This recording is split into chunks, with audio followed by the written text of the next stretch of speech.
محمدی سٹی سینٹر فتح گڑھ ایجنسی روڈ ویل پورہ سیالکوٹ۔ رابطہ محمد علی 0300613373، محمد عثمان 030061711415۔ علم و عمل دے اندر برکت عطا فرمائے۔ تواڈے سامنے تھوڑے جے وقت واسطے تشریف لے ہوندے نے حافظ محمد اشرف نعیم صاحب۔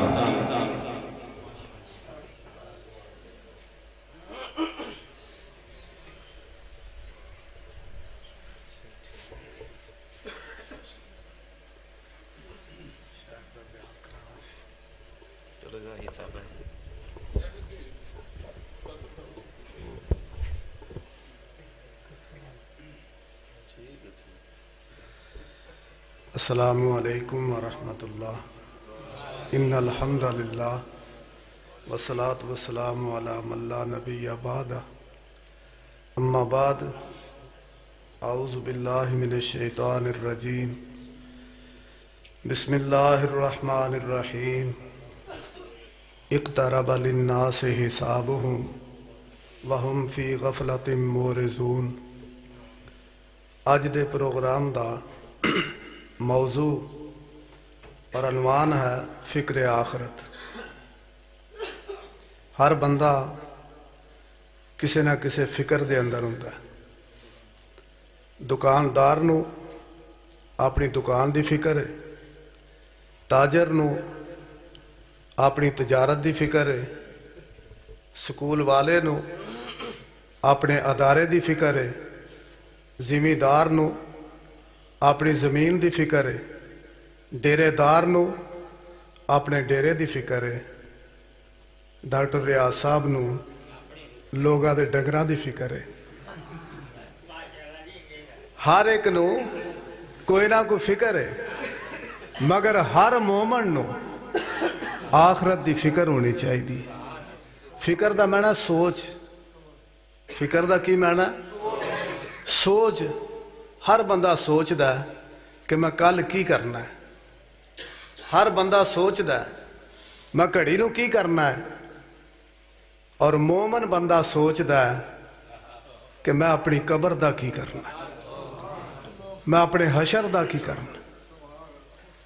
تو خالق کائنات نے فرمایا یہ تہاڈا حساب تہاڈے تو دور نہیں، بالکل قریب ہے، سر تے کھڑا ہے۔ یہ نہ سمجھو کہ قیامت آئے گی تے حساب ہوئے گا، نہیں، جدی موت آ گئی قبر دے اندر جاندے ہی سوال حساب شروع ہو جائے گا۔ اس واسطے خالق کائنات نے فرمایا اقترب للناس حسابهم، اقترب للناس حسابهم وهم فی غفلۃ معرضون۔ فرمایا جتنا بڑا حساب ہے اوڈے ہی تسی لاپرواہ جے، اوڈے ہی بے خبر، اوڈے ہی دلیر، پرواہ کوئی نہیں۔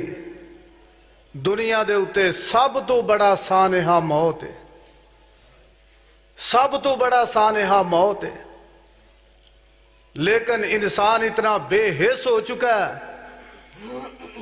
کہ موت دے وقت تے چگلیاں، موت دے وقت تے ہاسے۔ اللہ دے پیارے حبیب جناب محمد رسول اللہ صلی اللہ علیہ وسلم جس وقت کسے کافر دا مشرک دا جنازہ بھی گزردا، اللہ دے سونے پیغمبر غم دے نال کھڑے ہو جاندے، اللہ دے پیغمبر پریشان ہو جاندے۔ اور میں ویکھیا ادھر ماں دفن ہو رہی ہے، بیٹا گپاں لگا رہا ہے، ادھر باپ نو دفن کیتا جا رہا ہے، اولاد دی صحت اثر ہی کوئی نہیں۔ اس تو بڑا سانحہ دنیا دے اندر کوئی نہیں۔ اللہ پاک فکر کرن دی توفیق عطا فرمائے۔ آخرت دی فکر، آخرت کیا ہے؟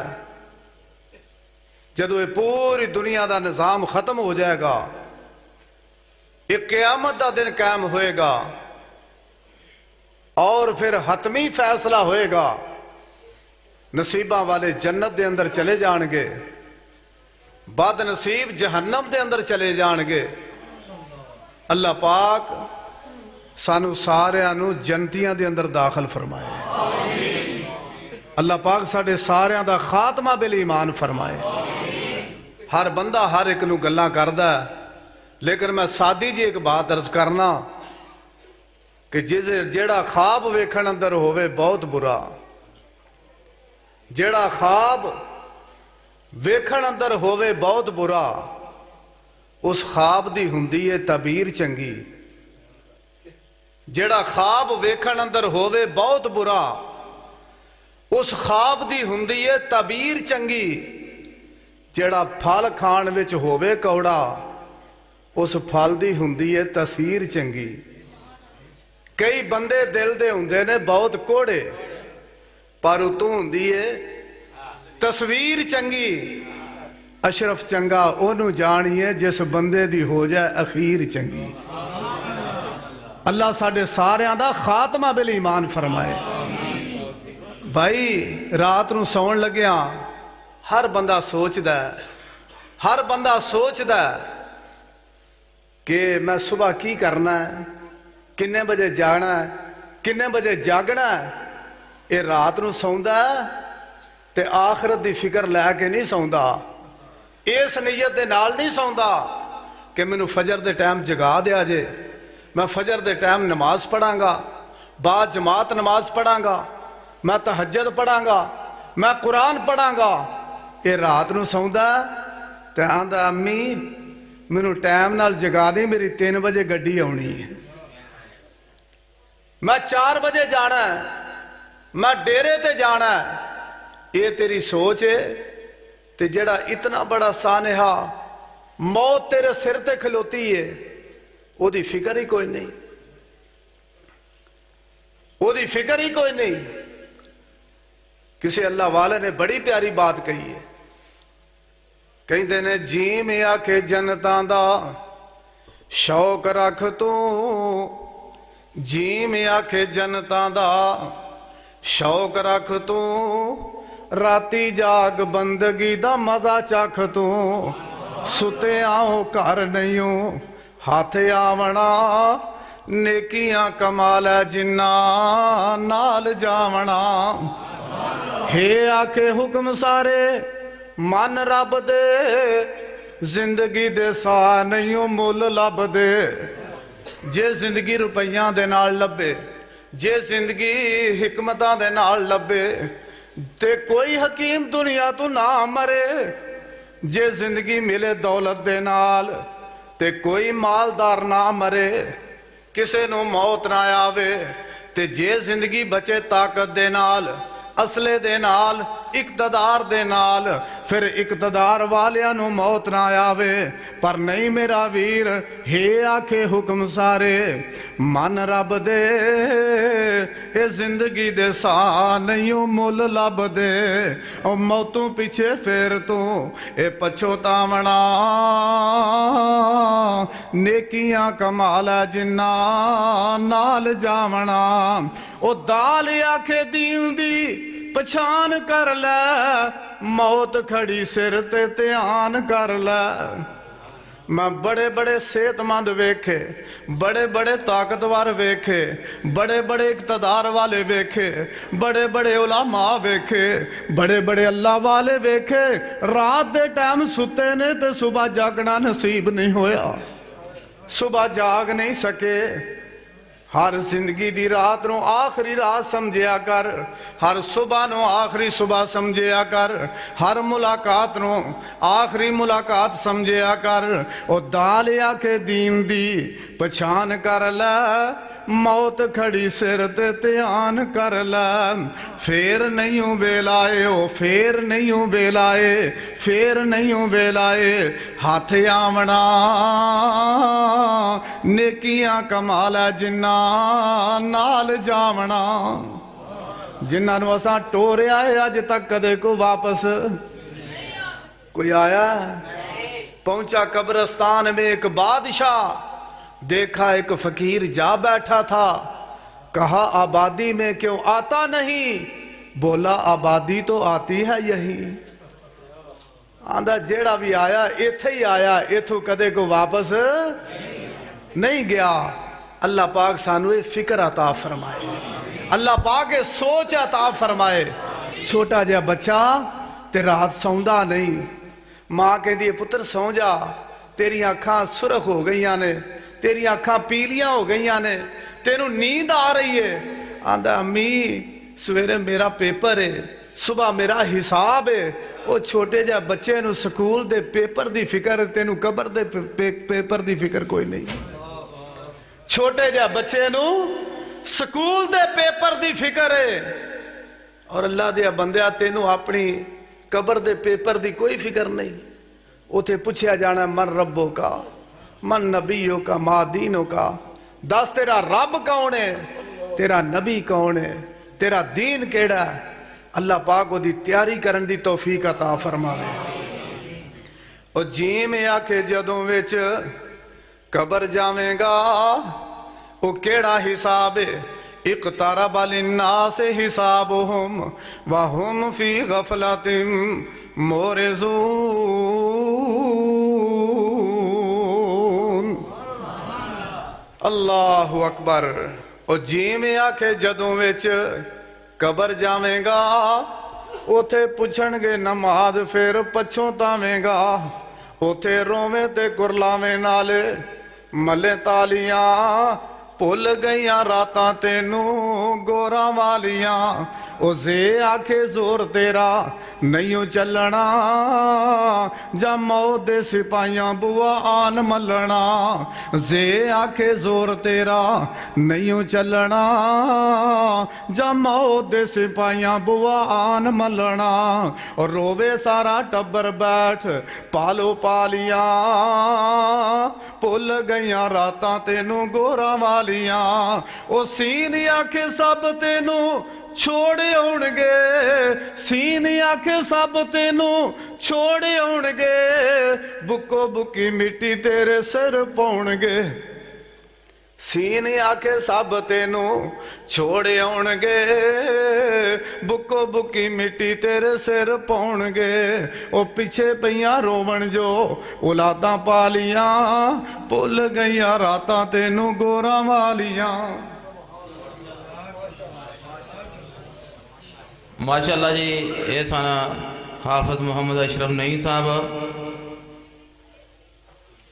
حضرت مولانا محمد حنیف ربانی صاحب دے خطاب تو پہلے تلاوت قرآن پاک واسطے تشریف لے ہوندے نے قاری عبدالباسط صاحب۔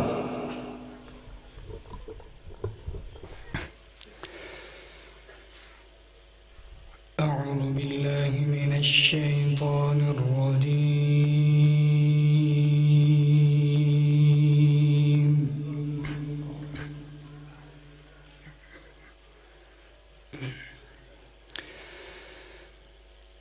بسم اللہ الرحمن الرحیم۔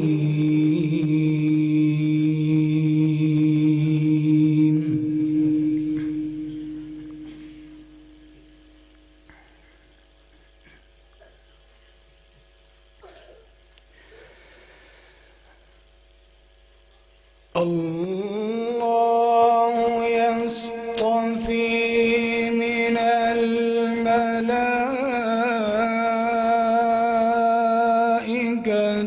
رسلا ومن الناس۔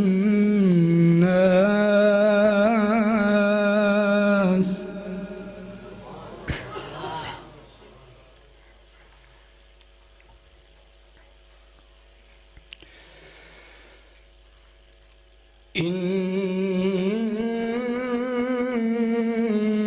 اللہ سمیع بصیر۔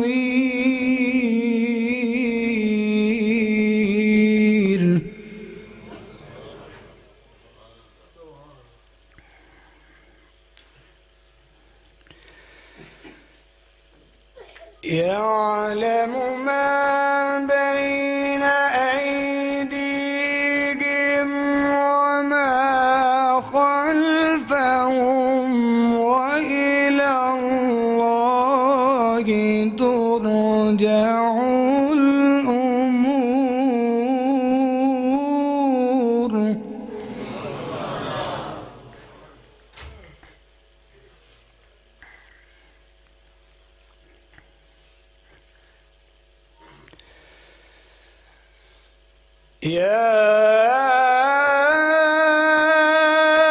أيها الذين آمنوا اركعوا واسجدوا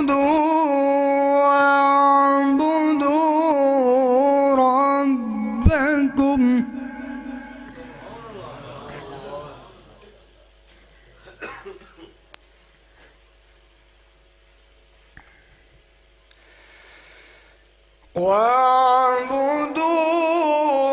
ربكم وافعلوا الخير لعلكم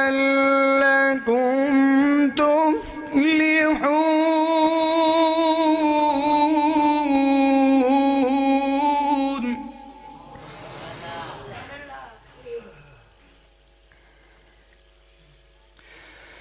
واعبدوا ربكم وافعلوا الخير لعلكم تفلحون.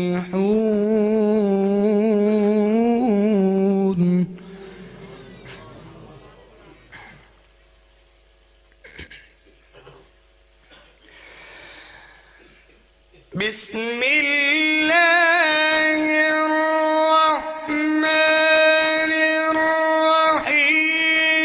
الله يصطفي من الملائكة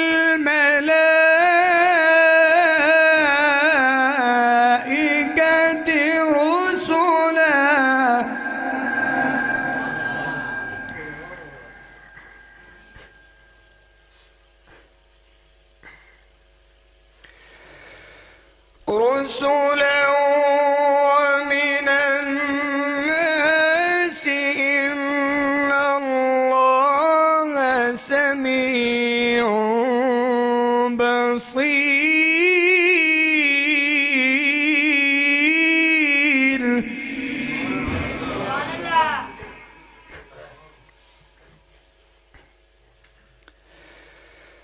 يعلم ما بين أيديهم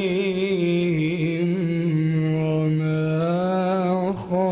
خلفهم وإلى الله ترجع الأمور.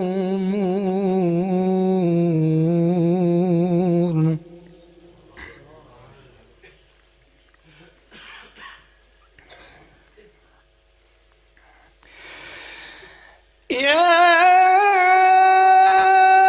أيها الذين آمنوا اركعوا واسجدوا واعبدوا ربكم وافعلوا الخير لعلكم تفلحون.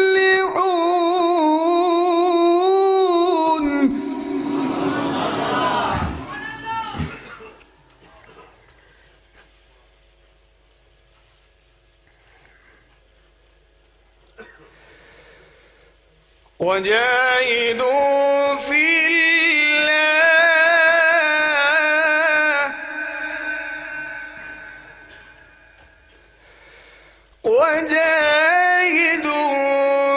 الله حق جهاده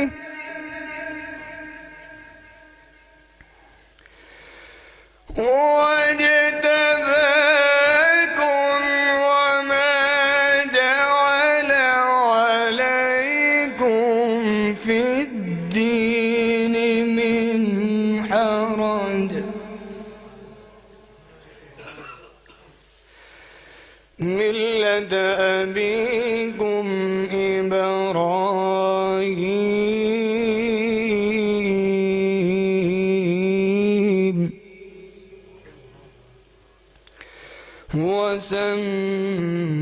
وسماكم المسلمين.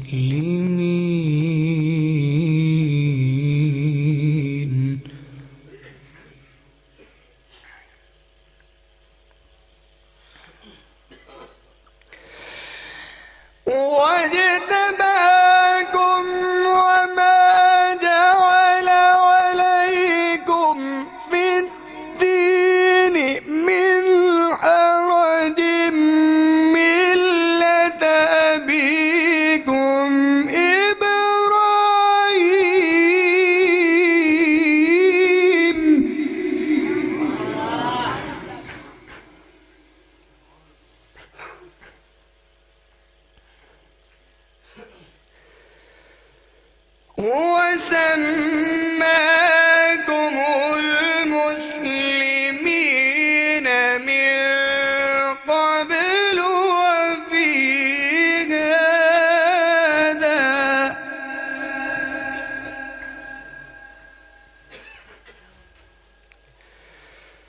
من قبل وفي هذا ليكون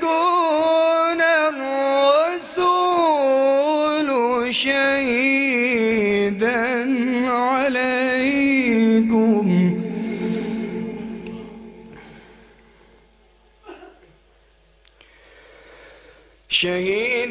عليكم وتكونوا شهداء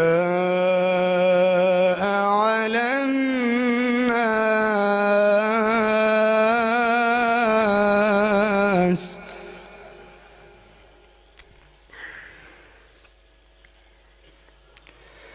فأقيموا الصلاة وآتوا الزكاة واعتصموا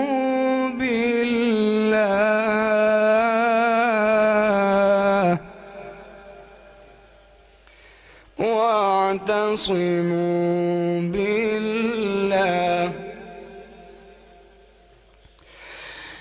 فأقيموا الصلاة وآتوا الزكاة واعتصموا بالله هو مولاكم فنعم المولى ونعم النصير.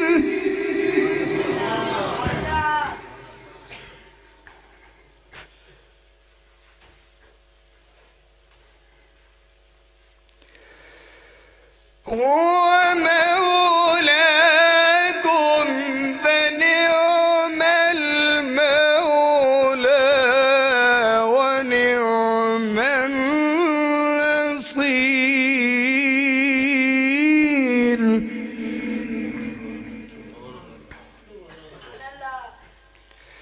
بسم الله الرحمن الرحيم. بسم الله الرحمن الرحيم. إنا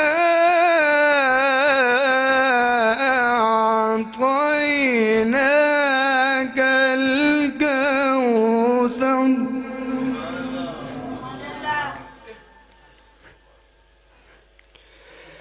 إنا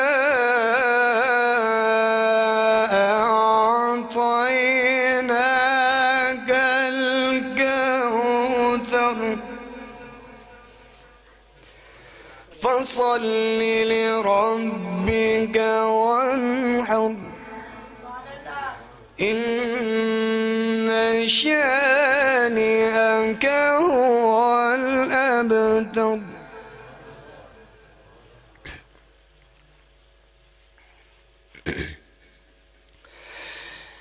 بسم الله الرحمن الرحيم. إنا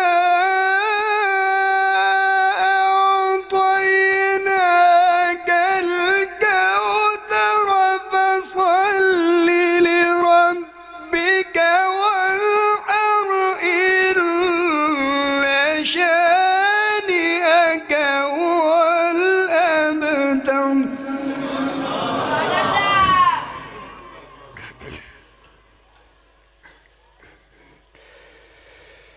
إنا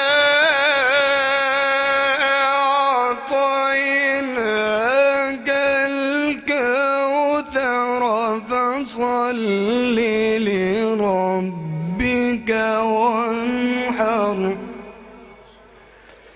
إن شانئك هو الأبتر. بسم الله الرحمن الرحيم.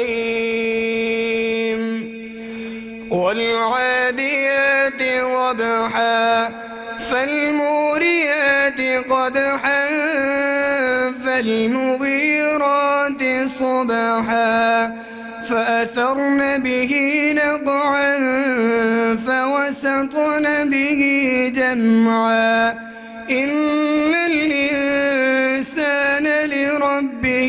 لكنود وإنه على ذلك لشهيد وإنه لحب الخير لشديد أفلا يعلم إذا بعثر ما في القبور وحصل ما في الصدور إن ربهم بهم يومئذ لخبير. صدق الله العظيم.